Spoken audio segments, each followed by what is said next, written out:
Buenos días, mi nombre es Daniel Socani Sánchez Montes, soy académico de la Universidad Veracruzana y el día de hoy presentaré la ponencia titulada El género Riqueza en México, conocimiento actual y perspectivas. En esta mañana hablaremos acerca de cuatro aspectos importantes del género riqueza para nuestro país, comenzando acerca de las generalidades de las riquezas. Abordaré un poco la diversidad global de este grupo de microorganismos, concentrándome principalmente en los registros a nivel nacional y finalmente haremos un breve recorderis del estatus del conocimiento para nuestro país. Entonces, hablar de riquezas es básicamente hablar de una historia, de una interacción muy antigua entre diversos grupos de artrópodos que practican la hematofagia, particularmente las garrapatas, y bacterias que tienen genomas reducidos, cuya característica es que tienden a ser simbiontes dentro del artrópodo y que pueden causar afectaciones muy graves en la salud humana, al igual que en otras especies de animales de compañía. Entonces, para hablar de riqueza es importante reconocer sus generalidades. Para ello es importante recordar que las riquezas son bacterias intracelulares obligadas. Todos estos microorganismos son gram negativos, sin embargo se tiñen mal con la tinción convencional. Para ello utilizamos otras técnicas como la tinción de Jiménez, que podemos ver en esta micrografía, y también el naranja de acridina, que nos permite demostrar la presencia de estos organismos cocobacilares dentro del citoplasma de las células. Es importante destacar que estos microorganismos son pleomórficos, es decir, exhiben múltiples formas dependiendo el estadio del ciclo que están desarrollando dentro o fuera de la célula. Es importante recordar que estas bacterias tienden a concentrarse en las células endoteliales, es decir, en todas aquellas células que recubren los vasos sanguíneos, de tal manera que pueden condicionar afectaciones tan graves como la reconocida fiebre manchada o fiebre maculosa de las montañas rocallosas. Es importante destacar que este grupo de microorganismos ha sufrido cambios en los últimos 20 años, principalmente por el uso de nuevas tecnologías y nuevas herramientas que nos han permitido identificar a las especies que engloban este género. De manera general, reconocíamos la existencia de dos grandes grupos, el grupo de los tifos y el grupo de las fiebres maculosas. Hoy en día se reconoce la existencia de cinco grandes grupos, los cuales podemos identificar en este trabajo recientemente publicado a inicios del año, en donde podemos observar que tenemos un grupo basal reconocido como el grupo Belli, tenemos el grupo Canadensis monteroi y tenemos tres grupos con especies reconocidos como patógenos de importancia para el ser humano, que es el grupo de los tifos, donde tenemos a las riquezas transmitidas principalmente por insectos, pulgas y piojos. Y tenemos dos grupos que engloban a lo que antes reconocíamos como las fiebres maculosas o las fiebres manchadas. Aquí tenemos al grupo 2, en donde tenemos riquezas que pueden transmitirse por ácaros, por otros grupos de ácaros adicionales a las garrapatas, por pulgas y también por algunos otros insectos.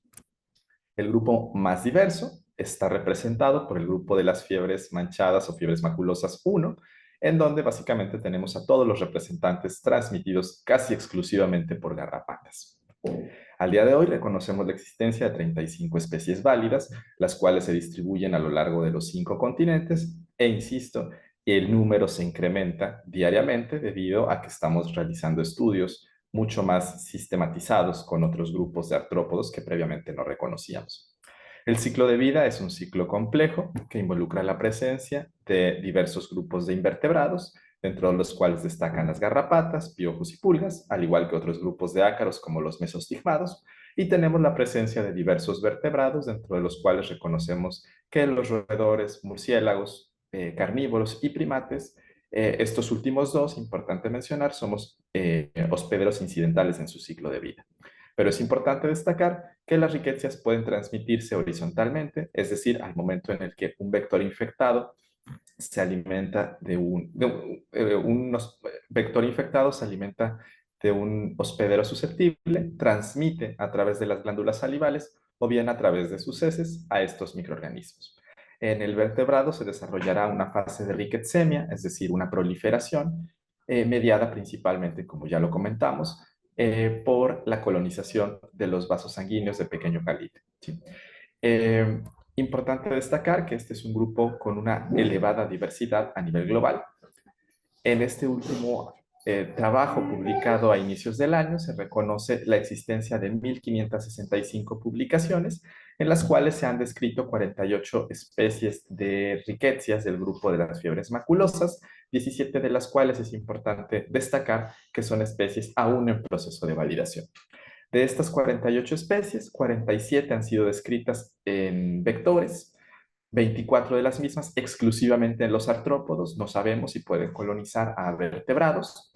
Hay 24 especies que se han reportado en pacientes humanos, lo cual denota que son agentes zoonóticos, y hay otras 17 que se han reportado en otros grupos de vertebrados.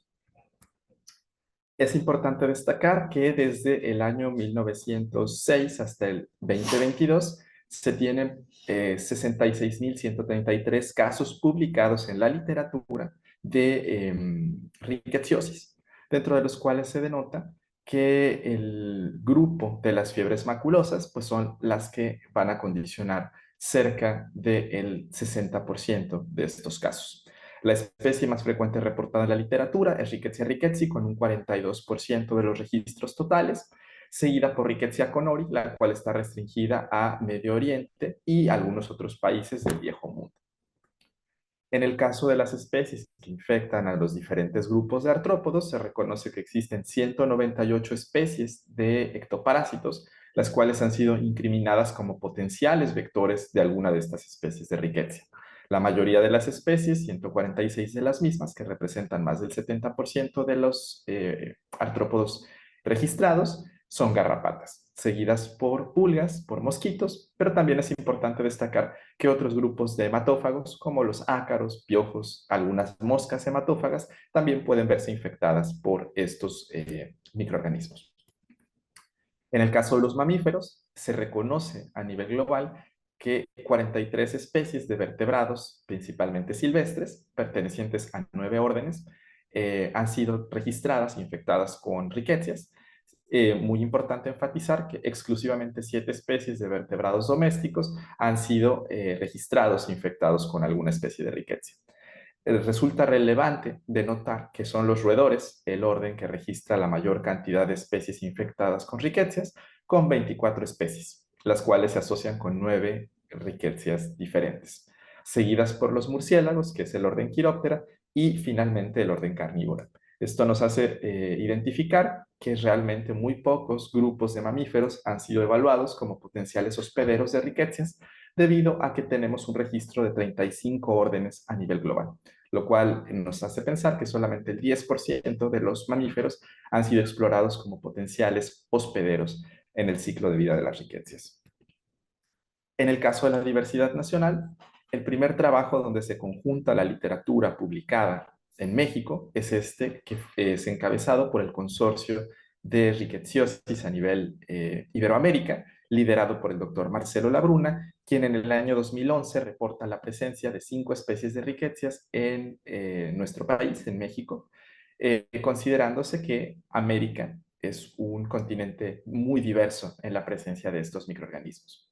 Para el año 2011 se reconocía exclusivamente la presencia de una riquecia transmitida por garrapata, Rickettsia rickettsii, seguida por una especie transmitida por pulga, Rickettsia typhi, una especie transmitida por piojo, Rickettsia prowazekii, una por ácaro, Rickettsia acari, y finalmente otra cuyos vectores todavía estaban en proceso de identificación, se sospechaba y se confirmó posteriormente que son las pulgas, la cual es Rickettsia felis.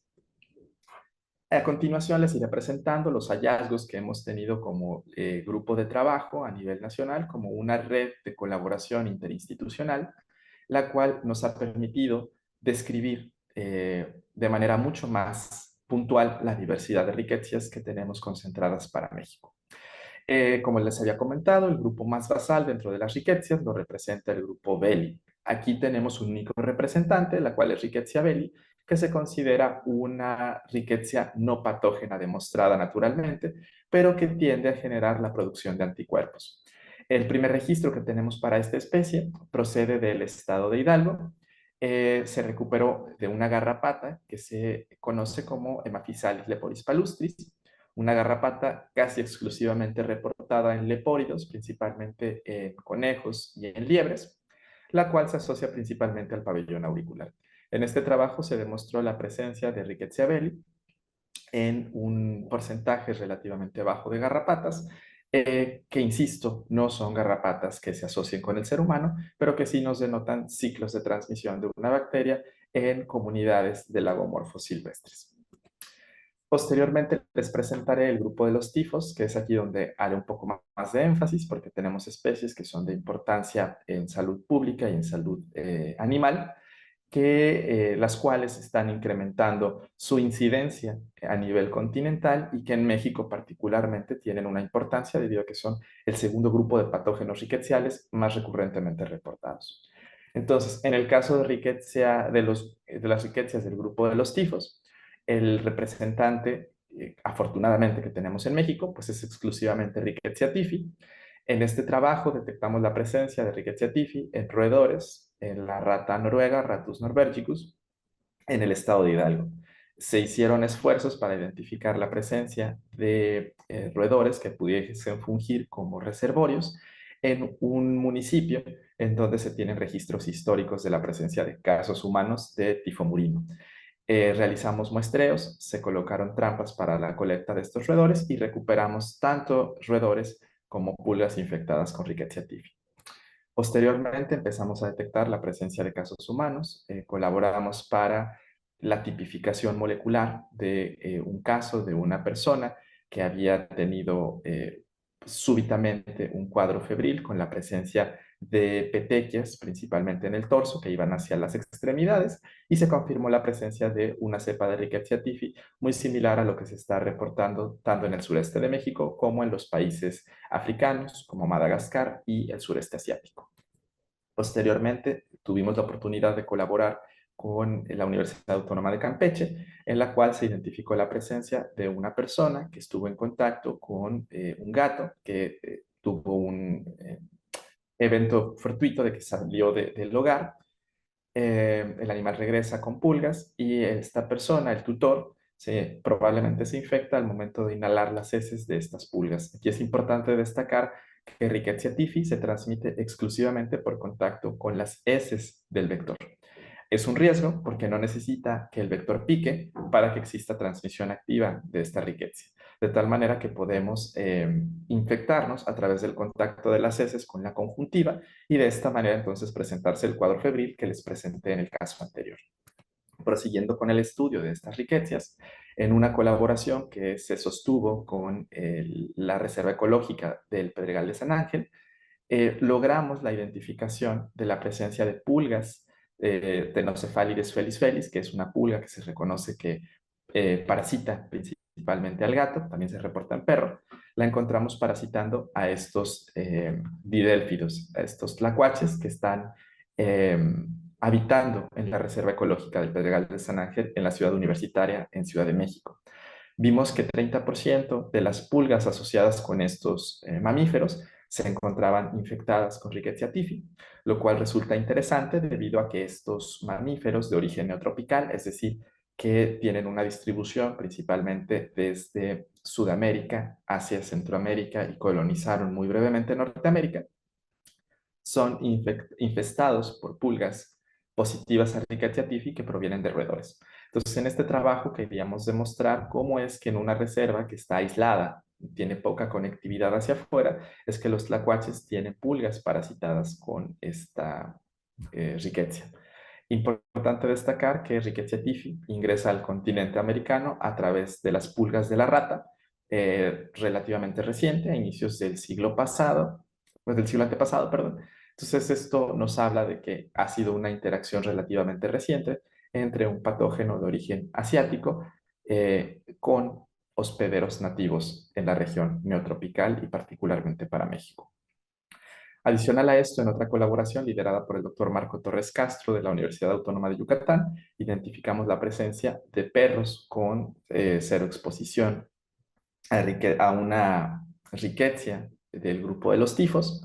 Al momento de la tipificación, pues se logró identificar que era Rickettsia tifi, lo cual denota, nuevamente reitero, nuevas asociaciones entre ectoparásitos propios de animales de compañía con animales silvestres, como son los tlacuaches, y adicionalmente cómo ha sido un proceso relativamente reciente de colonización de una bacteria que estaba exclusivamente restringida a roedores y a sus ectoparásitos. Entonces, aquí es importante denotar que en realidad los casos de tifo murino en México probablemente están ocurriendo de manera mucho más silenciosa, porque tifo murino, menos del 5% de los pacientes tienden a tener una afectación grave, por lo cual podemos tener confusión en el diagnóstico con otras patologías también que son exantemáticas y febriles.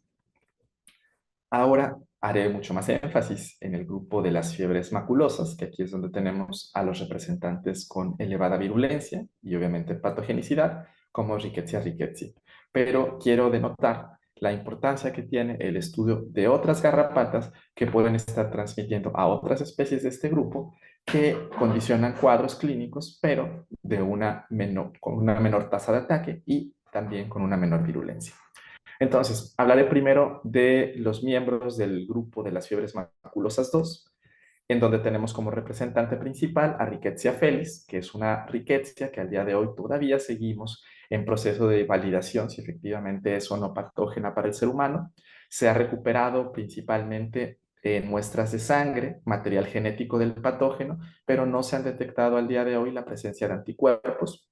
No tenemos una prueba convencional, una prueba serológica que nos permita detectar anticuerpos, y lo más importante es que no se ha logrado aislar al microorganismo de ninguna fuente de sangre de un vertebrado. Esto nos hace pensar que posiblemente no sea un patógeno, y esto continuará en discusión probablemente durante los próximos años. Entonces, en este trabajo realizamos un ensayo in silico para demostrar posiblemente un patrón alternativo de transmisión, dado que como este microorganismo no levanta títulos de anticuerpos en el hospedero, y desde hace varios años se sospechaba que la transmisión era vertical. ¿Qué quiere decir esto? Que básicamente los artrópodos hembra que se infectaban a su progenie al momento de la oviposición, pues se sospechaba que la transmisión era meramente vertical. Para hacer esto, nosotros comparamos la historia evolutiva tanto de la rickettsia como de los artrópodos en los cuales se ha detectado, esperando que existiera una relación uno a uno, es decir, si un mosquito tenía la presencia de esta rickettsia, una garrapata o un ácaro no tendría la presencia del mismo linaje, dado que la transmisión era meramente vertical. Como podemos ver en este gráfico, pues se demuestra en este análisis que es meramente teórico, que existe una discrepancia entre la relación que guardan los artrópodos con respecto a los genotipos de esta riqueza. Esto nos hace pensar que en realidad hay fenómenos de transmisión, y esto puede estar explicado por un mecanismo de transmisión que se presenta en otras riquezas, que se llama la alimentación contigua. Entonces, en realidad, si una garrapata, un ácaro, una pulga, que están infectados con esta riqueza, se alimentan muy cercanamente con otro artrópodo, como podemos ver en la imagen inferior derecha, pues básicamente es a través del contacto de saliva o de heces que pueden tener al patógeno que el artrópodo susceptible puede infectarse. Estos hallazgos fueron corroborados de manera experimental por un grupo que se encuentra en Marsella, y pues básicamente con esto podemos identificar que la alimentación contigua es un mecanismo que permite que esta riqueza pueda sostenerse en el ambiente. Esto nos hizo empezar a buscarla, y comenzamos trabajando con ectoparásitos principalmente de didélfidos a través de tlacuaches y también de perros y de gatos. En este trabajo, que se realizó en el estado de Veracruz, identificamos la presencia de estas garrapatas. Son garrapatas blandas del género Ornithodoros. La especie es Ornithodoros puertorricensis. Es una garrapata generalista, la cual se asocia pues con aves, con animales pequeños, pero que también tiende a picar al ser humano. Entonces, en estas larvas, como lo podemos observar en esta micrografía, identificamos la presencia de Rickettsia felis. Posteriormente, trabajando en colaboración con el Instituto de Referencia y Diagnóstico Epidemiológico, identificamos también la presencia de Rickettsia felis en tanto garrapatas, Rhipicephalus linnei, ahorita comentaremos un poquito de esta garrapata, y también de pulgas, Tenocefalides felis felis, tanto de perros como de gatos en el estado de Puebla. Entonces, esto es importante porque nos abre un panorama muy amplio respecto a las interacciones nuevas que se están presentando de estas riquezas que conocemos poco, que estudiamos poco, pero que relativamente se encuentran bastante diseminadas a nivel nacional. Por otro lado, de igual manera, liderados por el Instituto Nacional de Diagnóstico y Referencia Epidemiológico, al igual que con parte de la coordinación del programa de control de vectores, pues se realizó un monitoreo para identificar la presencia de riquecias en diferentes municipios del estado de Morelos. Esto es importante porque Morelos tiene reportes recurrentes mensuales de la presencia de casos de tanto de tifo murino como de fiebre maculosa. Entonces, en este trabajo logramos identificar la presencia de una tercera especie de rickettsia asociada con pulga, que es Rickettsia zembonensis. Rickettsia zembonensis originalmente se describió en la provincia de Asembo, en Kenia, apenas en el año 2004, y posterior a ello la hemos empezado a detectar en diferentes partes del mundo. Se tiene todavía dudas respecto a la posible patogenicidad de esta especie, pero en Perú se ha denotado que existen cuadros neumónicos con presencia de un cuadro febril eh, que están asociados con esta especie bacteriana, lo cual nos hace sospechar que es un patógeno potencial que hemos explorado relativamente poco. Entonces, bueno, reitero, en Ciudad de México, en el estado de Puebla, también en el estado de Morelos, tenemos una diversidad amplia de riquezas transmitidas por pulgas. De manera general, también tuvimos la oportunidad de colaborar en un proyecto para identificar ectoparásitos de murciélagos y se detectó la presencia de esta garrapata, Ornithodorus yumatensis, un parásito habitual de esta especie de murciélago que reconocemos principalmente como el transmisor de la rabia, el murciélago hematófago Desmodus rotundus. Esta garrapata se encontró infectada con una rickettsia que se denomina Rickettsia lusitania, un microorganismo cuya patogenicidad se desconoce, el cual se describió en Portugal apenas en el año 2014. Este reporte nosotros lo obtuvimos en 2016. Existían muchas hipótesis respecto a cómo es que las garrapatas de murciélagos neotropicales estaban potencialmente infectándose con esta rickettsia. Pensábamos que posiblemente por fenómenos de antropización, en los cuales perchan conjuntamente murciélagos y palomas, pero posteriormente otros grupos en el mundo, principalmente trabajando en la región afrotropical, demostraron que esta rickettsia pues, está presente en diferentes garrapatas blandas. Esto nos hace sospechar que es una rickettsia muy antigua, que posiblemente se asoció muy tempranamente con los miembros del género Ornithodorus a nivel global. Hablando ahora sí de las especies que son de importancia porque causan los cuadros más graves de rickettsiosis, pues hablaré de los miembros del grupo de las fiebres maculosa 1. Nosotros comenzamos el estudio sistematizado de las riquezas en el año 2014. Tuvimos oportunidad de trabajar material biológico procedente de gente que iba a una reserva ecológica en el estado de Jalisco. Hay una garrapata que es altamente antropófila, que la podemos observar en esta fotografía, que es Amblyomma mixtum. Es una garrapata con una amplia distribución que va desde el sur de los Estados Unidos hasta Ecuador, la cual tiene hábitos ampliamente generalistas. Se alimenta de muchos grupos de hospederos, dentro de los cuales el humano es uno que ha utilizado muy recientemente.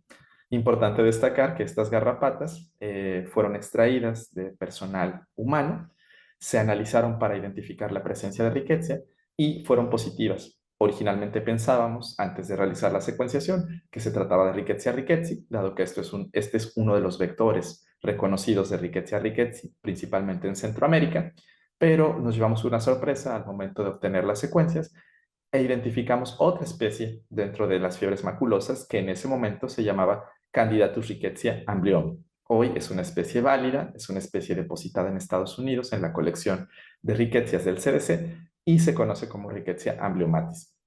Esta es la rickettsia más ampliamente distribuida en garrapatas en todo el continente americano. La vamos a encontrar principalmente asociada con los miembros del género Amblyoma, de ahí el nombre, Amblyomatis. Y se reconoce que es particularmente importante porque en modelos experimentales de cobayo, cuando se inocula al cobayo con estas cepas de Rickettsia amblyomatis, el animal describe un proceso febril de pirexia relativamente controlado, y cuando a este animal se le reta 15 días o 3 semanas después contra cepas altamente virulentas de Rickettsia rickettsii, el animalito confronta la infección y comparado con el grupo testigo, en donde más o menos 2 de cada 3 cobayos mueren, estos sobreviven, lo cual se ha postulado por los grupos de Texas y de Centroamérica que posiblemente ejerce un efecto vacunal en el hospedero. De tal manera que identificar la presencia de Rickettsia amblyommatis en realidad es benéfico porque está vacunando a las poblaciones o a las comunidades de vertebrados. En este otro trabajo que recientemente publicamos, una paciente que viaja de Estados Unidos trae esta garrapata, es una Amblyomma americana, una garrapata altamente antropófila de importancia en los Estados Unidos. Recuperamos al ejemplar, aquí podemos observar una micrografía de cómo estaba fija en la persona. Se quiso descartar la presencia de una Rickettsia rickettsii porque es reconocido como un vector competente de la misma. Detectamos la presencia de material genético de una Rickettsia, sin embargo, al momento de la secuenciación, nuevamente detectamos la presencia de Rickettsia amblyommatis. Esto nos hace ver que, bueno, básicamente, independientemente de la latitud en el continente americano, es más frecuentemente encontrada Rickettsia amblyommatis que las patógenas como pueden ser Rickettsia rickettsii. Siguiendo con esto y en colaboraciones diversas con la Facultad de Medicina Veterinaria y Zootecnia de la UNAM, tuvimos acceso a material biológico, garrapatas de lepóridos, también en este caso de liebres, del estado de Chihuahua. Recuperamos una garrapata que también, al igual que en el caso de Maphysalis leporis palustris, parasita casi exclusivamente conejos, que es Dermacentor parumapertus. Esta especie se distribuye principalmente en los Estados Unidos, pero también la encontramos en conejos aquí en México. En este trabajo detectamos la presencia de Rickettsia parkeri, que es una rickettsia que causa una rickettsiosis de baja patogenicidad, pero con la presencia de una lesión necrótica que reconocemos con el término de SCAR. Entonces, esta rickettsia se describió apenas los primeros casos humanos en el año 2004 y a partir de ello, como podemos observar en este mapa del lado derecho de la diapositiva, pues los reportes se han incrementado en el sur oeste de los Estados Unidos, pero también en diferentes países de Sudamérica, principalmente en Brasil, Argentina y Uruguay.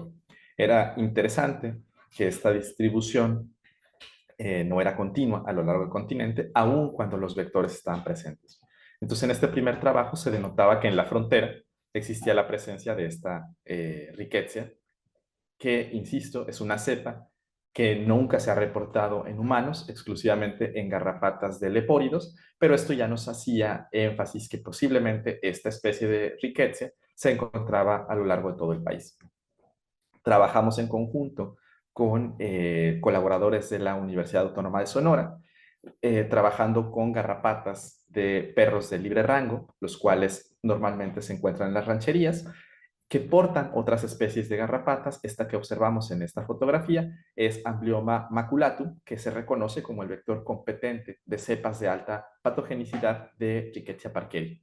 Entonces, en este primer trabajo identificamos en el estado de Sonora la presencia no solamente de Rickettsia parkeri, sino también de otra especie candidata que se reconoce como Candidatus rickettsia andani. Entonces, esto nos hablaba ya que en realidad en la frontera, en los estados fronterizos, la composición de riquezas pues era mucho más diversa a lo que originalmente en el trabajo del 2011 se había propuesto, ¿no? Continuando con el monitoreo, ya habíamos verificado que el perro tenía un papel importante porque es la fuente nutricional para las garrapatas, sobre todo estos perros de libre rango que tienden a estar en un domicilio, pero que pueden moverse en las rancherías o que pueden moverse como animales también de trabajo que se utilizan para la producción ganadera.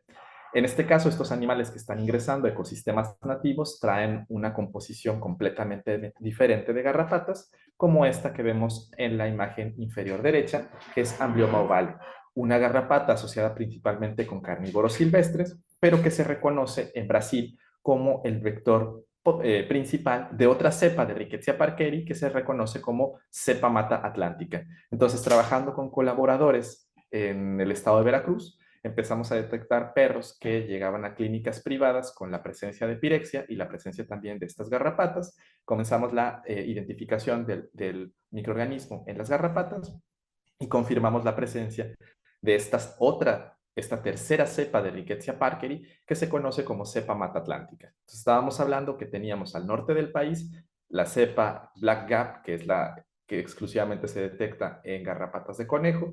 Teníamos la cepa maculatum sensu estricto, que es la más virulenta, y teníamos aquí en el Golfo de México la presencia de la cepa mata atlántica. Entonces, esto nos hizo comenzar a sospechar que posiblemente los casos humanos estaban circulando y queríamos identificar regiones donde potencialmente podíamos hacer la búsqueda intencional. Para ello, en colaboración con gente del Instituto Nacional de Salud Pública, recabamos todos los registros a nivel continental de Rickettsia parkeri, se realizó modelaje nicho ecológico para identificar las zonas donde potencialmente podían distribuirse las diferentes cepas de Rickettsia parkeri, con especial énfasis para México, y bueno, nos dimos cuenta que en la península de Yucatán era una región donde potencialmente existían todas las condicionantes abióticas, todas las condicionantes medioambientales para que circulara esta especie. De tal manera que entonces se hizo un esfuerzo de muestreo en conjunto con gente de la Facultad de Medicina Veterinaria y entonces se detectó la presencia de garrapatas asociadas con cerdos silvestres, con estos cerdos que eh, se utilizan no solamente en traspatio, sino que son cerdos que se están movilizando libremente, los cuales, bueno, por los hábitos tienden a acarrear una gran cantidad de garrapatas y encontramos pues dos garrapatas bien reconocidas que parasitan al humano, Amblioma maculatum, que ya les había presentado, el vector principal de Rickettsia parkeri, y Amblioma mixtum, que transmite principalmente Rickettsia ambliomatis. Al momento de realizar los ensayos moleculares, confirmamos la presencia de estas dos rickettsias, tanto de ambliomatis como de parkeri. Pero en este trabajo, liderado nuevamente por colaboradores de la Universidad Autónoma de Yucatán, pues se confirman los primeros casos de Rickettsia parkeri para nuestro país. Este es un trabajo que se realizó en Yucatán, en la cual se hizo un monitoreo en población abierta, principalmente con antecedentes de cuadros febriles, y entonces se recuperan los primeros casos de Rickettsia parkeri.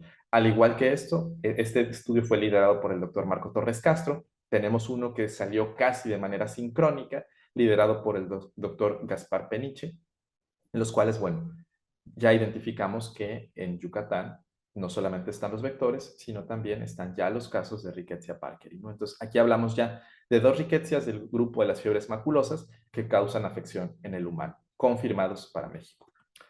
De igual manera, tuvimos oportunidad de colaborar en un ejercicio binacional con la Universidad de California, con Davis, la Universidad Autónoma Nacional de México, la Universidad Veracruzana. Lo que hicimos fue identificar qué estaba pasando en Mexicali. Si ustedes recuerdan, en Baja California, el problema de la rickettsiosis es bastante grave, al igual que en Coahuila, en Sonora, pero particularmente aquí tenemos un brote desde el año 2008. Entonces, una hipótesis que nosotros sosteníamos es que potencialmente la epidemiología era muy cambiante en esta zona porque potencialmente había más de una especie de rickettsia y debido a que se hacía exclusivamente casi con métodos serológicos, la serología tiende a cruzar entre especies cercanas de rickettsia. Entonces, hay rickettsias de alta virulencia, como son Rickettsia rickettsii, pero también tenemos otras de baja virulencia, como Parkeri.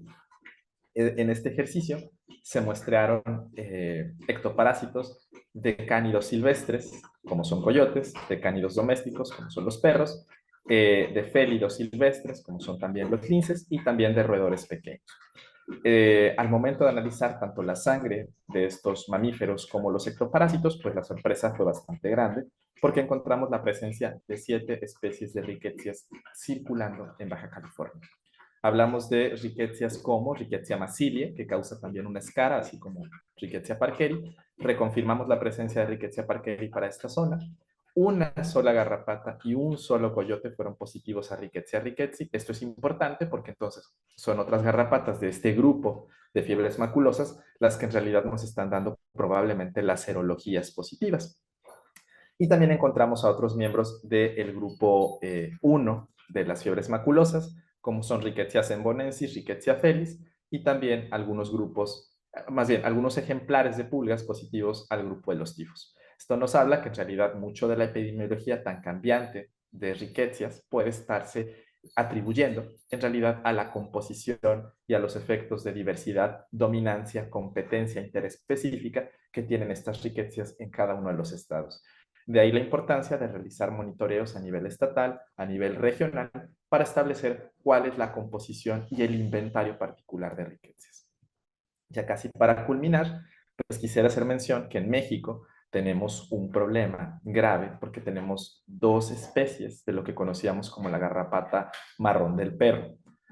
La garrapata marrón del perro, Rhipicephalus sanguineus, en realidad está estructurada por un conjunto muy amplio de especies. Hablamos de lo que conocemos como especies crípticas, que morfológicamente se parecen mucho entre ellas, pero que tienen una biología completamente diferente. Entonces, esto nos hace darnos cuenta que en México tenemos circulando, en este trabajo que realizamos en conjunto con muchas instituciones, fue un trabajo de barrido, trabajamos 18 entidades federativas y nos llevamos la sorpresa que los estados fronterizos de Chihuahua y de Sonora tienen circulando a las dos especies, Rhipicephalus sanguineus en su estricto, que prefiere climas más templados, y Rhipicephalus linnei, recientemente redescrita, la cual prefiere ambientes mucho más tropicales. Esto es importante destacarlo porque entonces cada uno de estos vectores tendrá una competencia claramente diferenciada para la transmisión de riquezas. Y esto nos hace uno de los dos países en todo el continente que tiene dos garrapatas que se asocian con el perro, que tienen competencia y capacidad vectorial diferenciada para la transmisión de riquezas de alta patogenicidad y de baja patogenicidad. Continuando con este monitoreo en perros, y a sabiendas de que ya teníamos riquezas, dos especies de Rhipicephalus, pues detectamos o confirmamos la presencia de Rickettsia massilia también para el estado de Chihuahua. Esta Rickettsia está principalmente asociada con Rhipicephalus sanguineus en su estricto. Entonces, esto hace que en el norte del país probablemente muchos casos no sean exclusivamente atribuidos a Rickettsia rickettsii, sino también a Parkeri y Massilia. Hasta el día de hoy, las únicas descritas como patógenas para el ser humano, que causan estos cuadros febriles de rápida evolución. Otros colaboradores han trabajado también en el estado de Coahuila, han detectado la presencia de otra especie, que es Rickettsia ripicephali, que al día de hoy puede causar afección febril en el modelo del cobayo, pero no se han reportado casos humanos. Esto nos hace ver que es un país, México es un país con condicionantes muy particulares que permiten la transmisión de una amplia gama de riquezas, ¿no? Es importante destacar que existen otras especies silvestres, como los venados, que son parasitados por otras especies de garrapatas, como esta, que se llama Ixodes queiransi, la cual también tiene una riqueza que es un endosimbionte. ¿Por qué es un endosimbionte? Porque provee al artrópodo de diferentes rutas metabólicas de las cuales carece. Entonces, los endosimbiontes tienden a encontrarse en una mayor abundancia y en una mayor prevalencia en los artrópodos. Y de hecho, muchos de ellos ejercen un efecto positivo debido a que desplazan a las riquezas patógenas por un mecanismo reconocido como la interferencia. Entonces, a manera ya de cierre, únicamente les recalcaré el estatus del conocimiento de las riquezas para nuestro país. En este trabajo, en el cual fue un consorcio de autores que hemos trabajado con Rickettsia a nivel nacional, englobamos el conocimiento que teníamos para nuestro país relacionado con las riquezas y la rickettsiosis desde que se describen en 1916. A partir de ello, en estos mapas de distribución, pusimos realmente de manera muy dirigida los registros confirmados de las diferentes especies de Rickettsia que ustedes pueden ver a continuación. Identificamos también los hospederos en los cuales se ha trabajado, que básicamente son solamente 17 especies de mamíferos, 26 especies de artrópodos, y como ustedes observan en los tres mapas diferentes, pues la mayor parte de la información se encuentra concentrada en la península de Yucatán, donde tenemos grandes investigadores que ya tienen históricamente mucho tiempo estableciendo los inventarios regionales. A manera ya de cierre, para que podamos observar, a partir del año 2011, que teníamos 5 especies representadas, como gran grupo de trabajo y en este consorcio interinstitucional multicéntrico, pues incrementamos el inventario de especies. Pasamos de 5 a 17 especies que representan cerca del 48, casi 50% de las riquezas reportadas a nivel global. Esto hace mucho énfasis porque, insisto nuevamente, muchas especies de riquezas inducen fenómenos de reactividad cruzada con anticuerpos. Entonces, el diagnóstico serológico tendrá que tomarse con mucha precaución en función de que regionalmente no sabemos si solamente están circulando ricketsias de alta virulencia, como es Rickettsia rickettsii, o tenemos otras que ejercen producción de anticuerpos, como son Rickettsia massilie, como son Rickettsia parkeri, o también algunas otras del grupo de los tifos. Entonces, también para cerrar esta parte, es importante denotar que solamente hemos trabajado con el 10% de las especies de hematófagos que transmiten a rickettsias.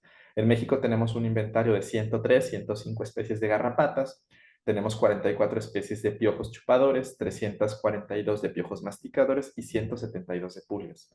No hemos trabajado ni siquiera, insisto, el 10% de la totalidad de estos hematófagos, por lo cual es posible que todavía existan muchas especies de rickettsias por describir y lo más importante, todavía hay muchos determinantes biológicos que no comprendemos en la cadena de transmisión de la rickettsiosis a nivel nacional.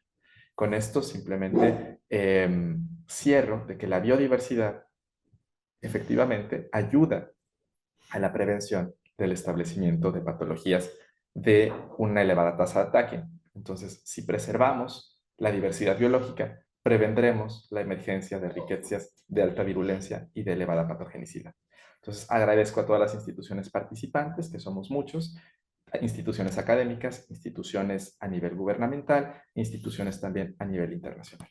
Y con esto agradezco su tiempo y la invitación a la charla. Muchas gracias.